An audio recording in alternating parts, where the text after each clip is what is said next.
Hy is steeds ingeskakel met die program Delf steeds dieper en ek is nou besig om te delf hier saam met my dierbare vriendin Elizabeth Jordan wat vir ons die groot goudmyn gaan oopdelf van Andrew Murray. Andrew Murray, wat 'n kosbare man was hy nie hier in Suid-Afrika nie en hoe heerlik het hy nie werklik waar die woord uitgedra en die nalatenskap wat hy gelaat het, Elizabeth, is daarom eintlik net eenvoudig amazing, né? Ja, nee, is die so langer ek hier lees, hoe meer dink ek, nou kan ek glad nie onthou wie die persoon was wat dit gesê het nie. Maar die ding was, die gesegde of die aanhaling is, die wêreld moet sien wat God kan doen met 'n persoon wat totaal aan hom oorgegewe is. En hoe meer ek goed lees van Andrew Murray, hoe meer besef ek hoe 'n verskriklike oorgegewe lewe het hy gelei. En in watter geweldige omstandighede, ons dink dit is moeilik om in ons lewe nou te leef vandag en 'n Christen te wees. Dit was daai tyd presies dieselfde en nog erger. Ek meen, hier lewe hulle nou in 'n tyd van 2 oorloë in die land, okay, meestal in die noorde, maar geweldige omwentelinge wêreldwyd, die opbou na die Eerste Wêreldoorlog, en onthou, meeste van hulle studente gaan studeer nog steeds oor see, en kom terug met allerhande idees en dinge, so dit was 'n geweldige groeitydperk, 'n tydperk van baie geleenthede vir die kerk om uit te brei, 'n tydperk waarin die kerk gevestig is, die fondasie van die kerk gelê moes wees. En behalwe dit was daar Andrew Murray se versiendheid. Sy vermoë om 'n saak te analiseer en dan te hoor wat en dit te meet eintlik aan die woord van die Here en te sê, maar dit sê die Here, en dan natuurlik het hy baie ure in gebed spandeer. En het hy wysheid gekry van die Here oor hoe om sake te hanteer, en al die jare wat hy nou die moderator was by die NG Kerk in die synode, natuurlik moes hy nou neutraal wees oor argumente wat gebeur. En hy moet soort van die middelganger wees, en dit het hom baie goed te pas gekom, ook in die tyd toe daar nou politieke woelinge in die land was, wat ons nou verlede week begin praat het oor die hele oorlogstryd wat nou begin het, en die wat nou opgeloop het nou na die Tweede Anglo-Boereoorlog. Ons het gepraat oor die Jameson inval, oor hoe ontsteld was die Transvaalers, want hulle het nou goud ontdek. Nou wil Engeland hierdie goud vir hulle self toeëien, so hulle annekseer die Transvaal, toe werk dit nie, toe is daar 'n klein kort 3 maande oorlog, toe kom Jameson se inval en hulle wil die myne vat, jy weet, so daar's allerhande goed wat gebeur het, en Andrew Murray sit natuurlik in die Kaap, maar sy goeie vriende, onder andere Paul Creer, wat op daardie stadium is Paul Creer die president van die Suid-Afrikaanse Republiek van Transvaal, en hoe dit moet gebeur, wat moet gebeur, en al die besluite wat geneem moet word, en die emosies wat oploop, en Andrew Murray en 'n ander persoon, Jan Hofmeyer, ons Jan, wat ons weet van, wat probeer om hierdie saak te beredder, en te kyk of kan hulle nie net, common sense in hierdie saakie inbring, en vir die mense sê, pas op, ons moenie gaan na oorlog toe nie. Jy weet, so, ons het verlede keer ons gepraat oor alle pogings om versoening te bewerk tussen die Afrikaners en Transvaal, die boere, en die Engelse het skibreek gelei. Daar was wederwysige wantroue, 'n ingewortelde agterdog aan die een kant, die Transvaalers, omdat hulle het weggevlug uit die Kaap uit van die Engelse regering, weggevlug van die Engelse regering in Natal, nou het hulle eie onafhanklike republiek, en hulle wil net hier op hulle eie wees.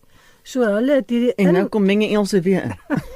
ingewortelde agterdog, En dan aan die ander kant die aanmatige diplomatiese houding, patronizing sal ons dit nou in ons taal sê, van ag hierdie ouens weet nie wat hulle doen nie, daai. Van die Engelse se kant was die vernaamste kenmerke van die onderhandelinge. So nou dryf die land in die laaste helfte van 1899 onkeerbaar voort na die finale ontknoping van 'n groot treurspel, waarvan ek en jy wat in die Vrystaat groot geword het, die nagevolge daarvan belewe het in ons eie families en die land het dit belewe in ons eie in ons eie tyd al. So wat nou gebeur het is ons weet nou daar was nou die Paul Kruger raak nou baie as jy mens gefrustreerd met die Engelse mag wat hier op sy grens lê. En nou net hulle wag vir 'n gebeurlikheid. En toe verklaar hy oorlog. Eerste. Hy het besluit hy gaan. Maar voor dit skryf Andrew Murray nou goeters in die Kaap. Al hoe hy kan dink wat hy doen. Hy skryf in die Kaap in 'n Engelse koerant. Skryf hy 'n paar artikels om te vertel hoe is die boere? Hoe moet mense hulle benader? Watter tipe mense is hulle? Skryf oor hulle karakter. Ja, so hy skryf nou in the South African News 'n reeks artikels. Dit moes 6 artikels gewees het, elke week een. En hy kon net 3 skryf, toe word oorlog verklaar. En toe is die artikels nutteloos. Okay, en ongewens eintlik, want dis lynreg, onthou die regering in die Kaapse Britse regering. Ja. So dis nou lynreg teen die regering in. En die artikels het gehandel oor die Transvaalse onafhanklikheid, 'n oorsig van die stappe waarop die boere hulle eie reg tot hulle eie regering kon handhaaf. Dat het gepraat oor die Jameson inval wat 'n ontbloting is van die sluwheid en verraderlikheid van die Engelse en die uitlandergriewe. Ons weet nou daar het baie mense ingestroom na die myne toe en hulle plan was om met verkiesing die Transvaal oor te vat, dat die Afrikaners hulle onafhanklikheid verloor. So dis maar net gewone politiekery. Ons sien dit vandag in ons eie politiek so. En Andrew Murray het beweer dat Engeland geen reg gehad het om te besluit oor wat die Transvaalse regering met hulle onafhanklike regering doen nie. So nou skryf hy 'n brief aan die Engelse volk. 'n Oproep, dit was so kosbaar vir my. 'n hartstogtelike oproep vir vrede, 'n paar dae voor die verklaring van die oorlog, om nou te sê, wat is die gevoelens van die Hollandsprekende deel van Suid-Afrika? Nou skryf hy, as die oudste leraar in die Nederduits Gereformeerde Kerk, en as iemand wat bekend is, en soms selfs verkeerdelik geoordeel word deur my eie volk, weens my lojaliteit aan Britse belange. As iemand wat in Engeland bekend is as 'n leraar en werker in diens van die Here en die mensdom, waag ek dit met 'n dringende versoek van baie in die land om hierdie beroep te doen ten gunste van vrede. Ek smeek die regerders van julle volk, van die grootste Christelike nasie in die wêreld, om nie oorlog te maak op die jongste en kleinste van haar vrye state nie. Hoekom is dit nodig om oorlog te maak? Dit gaan nie oor die soewereiniteit van die koningin nie. Die Transvaal voel dat die soewereiniteit van die konvensie wat in 1881 na die Eerste Anglo-Boereoorlog gestel is, dat hulle moet hulle aan die soewereiniteit van die koningin onderwerp, bedoelende hulle moet nie 'n ander land, soos Duitsland, byvoorbeeld as hulle bondgenoot inbring nie. En Transvaal het gesê, dis reg, en dit word nou tersyde gestel. Die Engelse regsgeleerdes het dieselfde gevoelens in ons eie land. Die Transvaal het gevra dat die kwessies geskik moet word, maar het nooit gesê dat daar 'n saak van oorlog moet wees hieroor nie. So nou wat gaan nou oor, is die soewereiniteit dan nou vir dit te vaag? Is dit nou nodig om bloedvergieting te hê? Dan sê hy die Britse oppergesag in Suid-Afrika is nie die oorsaak van die oorlog nie. Dis nie die Suid-Afrikaanse Britse regering nie. Die skikking het hulle getref en gesê, goed, die grootste ding is stemreg vir die buitelanders. Goed, ons gee hulle moet 5 jaar in Suid-Afrika bly, dan kan hulle stem. En toe staan weer nuwe eise en toe trek die Transvaalse regering dit terug. So dis nou hierdie heen en weer wat gebeur. Hy sê die enigste oorsaak van die oorlog is die onafhanklikheid van die republiek. Hulle weier om hulle te laat voorskryf aangaande hulle binnelandse sake. Nou hou nou net die Afrikaners in gedagte. Hulle is gewillig om bespreking en vriendelike raadgewing toe te laat. En hulle het aangedui hulle is bereid om daarvolgens op te tree en het selfs ingestem dat daar 'n gesamentlike kommissie van ondersoek kan wees. Die een doel van die organiseerders wat nou hierdie opskudding veroorsaak, dis nou van Cecil John Rhodes en die mense in Johannesburg wat nou die myne wil hê en wat tot oorlog gelei het, is om die onafhanklikheid van die republiek te vernietig. Deur langsamerhand met stemreg die uitlanders die oorwegende invloed te gee en daardeur die republiek 'n Britse kolonie te maak. Dan skryf hy, die begeerte van Engeland om regverdig en grootmoedig te wees, is al dikwels verydel in Suid-Afrika deur 'n gebrekkige vermoë om die Afrikaner boer te verstaan en die krag van hulle liefde vir vryheid te begryp en deur gebrekkige simpatie met sy ideale waardeur mense nie hulle moeilikhede kan verstaan en nie hulle vertroue kan wen nie. Dit word toegeskryf aan die mislukking van die anneksasie wat nou tot sulke rampe gelei het en die gees van die mense wat die inval gelei het nou groter ongelukkigheid tot gevolg. Nou is daar baie bitterheid en die vyandskap het net vererger. Ons blameer hierdie oorlog op dieselfde denke en sê dat daar net nog verskrikliker rampe en ondergang kan kom, beide in Suid-Afrika en vir die Britse Ryk. Dan sê hy, daar's meer as een fout begaan. Nou haal hy hierdie ding, hy doen nou sy analysering. Dis so kosbaar. Om Andrew Murray te sien hoe hy dit doen. Ja.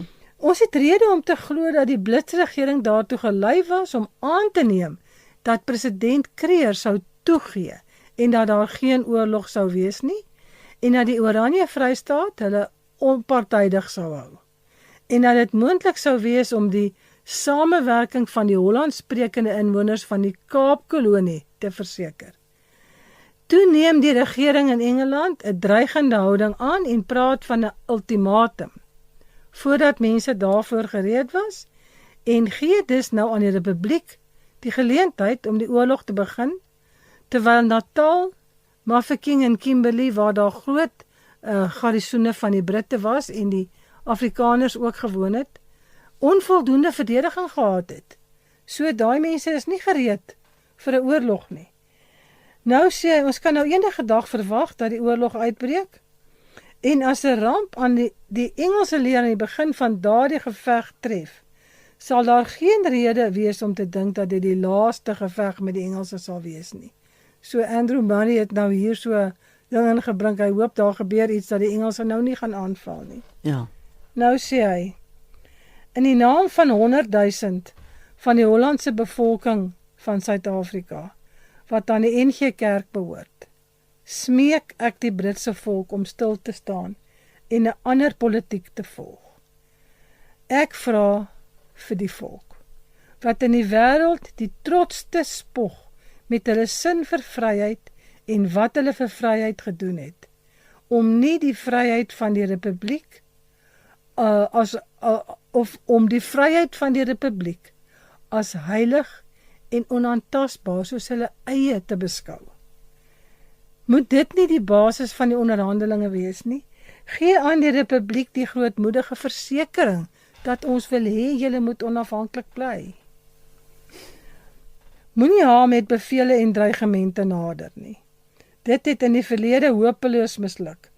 Die boere se redenering, wat vrees dat aanjaarry hulle gaan veroorsaak om iets te doen, hulle weerstaan dit. Maar hulle kan deur redelikheid en versoening bereik word. Moet nou nie die boere laat opstaan nie. Ons ken ons Afrikaners. Moet hom nie in 'n hoek druk nie. Nee. Hy sê, laat die bedreiging van die oorlog teruggetrek word, voorstelle gemaak word om voort te gaan op 'n grondslag van vrede, laat die soewereiniteit van die koning en die onafhanklikheid van die republiek gehandhaaf word, soos in die konvensies besluit is, laat 'n gesamentlike komitee die gruwe van die uitlanders ondersoek, al vat dit 'n paar maande, dat ons 'n uitweg vind tussen die twee rasse wat nou teenoor mekaar staan. Laat Engeland en die Republiek mekaar die hand van vriendskap bied, met die versekering dat hulle begeer om mekaar te ontmoet in 'n gees van versoening. So hy sê die afgryse van oorlog is te verskriklik en die skande en sonde van 'n oorlog tussen die Christene is te groot. Die dwaasheid van 'n oorlog is te verskriklik en die straf van oorlog is te vreeslik vir Engeland om dit op hierdie land te lê. Ja. Ek glo met my hele hart dat Brittanje in baie opsigte die vrygewigste, mees Christelike nasie in die wêreld is en dat sy invloed die magtigste is, ten goeie of te kwade. Ons kan dit aan ander nasies nou toedig in ons tyd. Ek glo nie dat die Engelse ministerie, as dit nie deur die eensydige en valse voorstellings was, wat vanuit die Britse volk in Suid-Afrika na hulle gekom het, die republiek ooit sou bedreig het nie. Ek kan nie glo dat die Britse volk sal instem tot 'n oorlog wat selfs al verkry Engeland 'n oorwinning, niks anders sal wees as die vernietiging van twee vrye republieke, die uitwissing van 10.000 manne wat vasbeslote is om te sterf vir hulle onafhanklikheid, die vervreemding van ons hele volk en die voorsetting van rassehaat vir geslagte wat kom. Genigtig. Daarom smeek ek Christene van Groot-Brittanje, word wakker en sê, hierdie oorlog sal nie gebeur nie. Laat elke liefhebber van vrede sy stem laat hoor. Laat almal wat weet hoe om hulle stem in die hemel te laat hoor, saam met ons God smeek dat vrede herstel word. Daar is duisende godvreesende mense in hierdie land wat sonder ophou bid vir vrede. Ek roep nou al God se kinders op. Kom kniel langs ons neer. Stel jouself voor God as een met ons en kyk tog of God ons nie verlossing sal skenk nie. En terwyl die Britse parlement volgende week vergader, wil ons saam met julle in vurige gebed bly dat hy in wie se hand harte is, hulle sal lei om sy wil te doen en sy mag te erken. Ja. Nou, noodloos om te sê, Andrew Murray se houding teenoor hierdie oorlogsbeleid het baie woede en gegriefdheid ontlok onder die mense wat reeds bevooroordeeld was. Die gewelddadige seksie van die Engelse koloniale pers het hom eintlik gelaster. Hulle het hom allerhande goed toegeslinger. In Groot-Brittanje het sy beroep op dowe oor geval, maar nie in Amerika nie. Hy het nou hierdie ding na al die koerante toegestuur. Okay. In Amerika, waar sy 3 artikels al uitgegee is, in 'n pamfletformaat, was daar groot simpatie met die boere. En hulle het saam met Andrew Murray tot aan die einde hierdie saak ondersteun, tot in die laaste fase van die oorlog, toe die Britse troepe al in besit was van al die spoorweë en byna al die dorpe beset het, en die boere hierdie ongelyke stryd slegs deur middel van guerrilla taktiek kon voortsit, het Andrew Murray hulle steeds aangemoedig om tot die bitter einde te bly voortveg. Meer as 1 deputasie is na die boereoffisiere afgevaardig om hulle te oorreed om hulle wapens neer te lê, maar die pogings was onsuksesvol. In een van hierdie koerante verskyn die volgende paragraaf. Die verslag van die vredesdeputasie toon dat die sending 'n volslae mislukking was. Die eerwaarde Dr. Murray was onverbiddelik deur sy weiering om enigiets te doen tensy die Britse regering die onafhanklikheid van die republieke erken. Die ander Nederlandse predikante het nou bloot vir Dr. Murray nagepraat, so ons kan niks uitrig nie.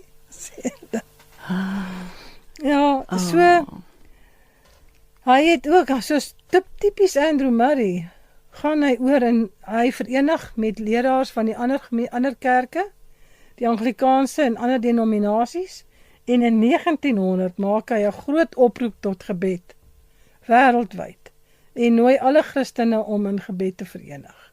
So nou, wat vir my duidelik uitkom is Andrew Murray som die situasie op. Hy is van Britse afkoms met sy Skotse bloed. Hy is baie lief vir Engeland. Hy het baie daar gepraat. Hy het na die herlewings gaan kyk. Hy het lief geraak vir hulle evangeliste, vir hulle predikante, hy het in hulle kerke gepreek. En so, maar sy hart is by die boere. Wow. Sy lojaliteit, want hy het gesê, dis my vaderland hierdie. Sure. Hierdie is my mense. Hy het hom volkome een gesien met die Nederlands sprekende bevolking in Suid-Afrika. Dit was sy mense. So hy sê, kom ons bid, dat onder die leiding van die Heilige Gees, die diepste begeerte en gebed van alle harte, dieper as alle persoonlike en nasionale gevoel, die van die geseënde Seun van God mag wees. Vader, verheerlik U naam. Wow. Dat God in antwoord op gebed die oorlog tot 'n vinnige einde sal bring, en 'n standhoudende, regverdige en blywende vrede tot eer van sy naam en tot eenheid van die mense sal vestig. Dis nou 1900 en die oorlog het aangehou tot 1902. Dat gelowiges bereid mag wees om die lesse van vernedering te leer, wat God ons deur tugtiging moet leer. Sodat elkeen van ons persoonlik die verborgde seën kan ontvang, wat God in so 'n tugtiging vir ons bedoel.